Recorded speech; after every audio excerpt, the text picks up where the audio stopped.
একটি দেশান্তরী জাতি হিসেবে অন্য দেশে গিয়ে আদিবাসী বনে যাওয়ার ইতিহাস পৃথিবীতে বাংলাদেশ ব্যতীত দ্বিতীয়টি আছে বলে জানা নেই। বাংলাদেশের পার্বত্য চট্টগ্রামের চাকমা জাতির আদিনিবাস বলা হয় বার্মার চম্পনগরকে।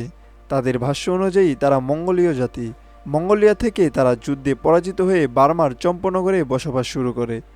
পরবর্তীতে চম্পনগর থেকেও তারা দেশান্তরিত হয়ে ব্রিটিশ আমলে পার্বত্য চট্টগ্রামে আশ্রয় গ্রহণ করে। তখন থেকে চাকমারা এসে পার্বত্য চট্টগ্রামে আবাস গাড়ে। পরে মারমারাও এসে সেখানে বসতি গড়ে তোলে। পার্বত্যাঞ্চলে তাদের বসবাসের ইতিহাস বড়জোর ৩০০ বছর।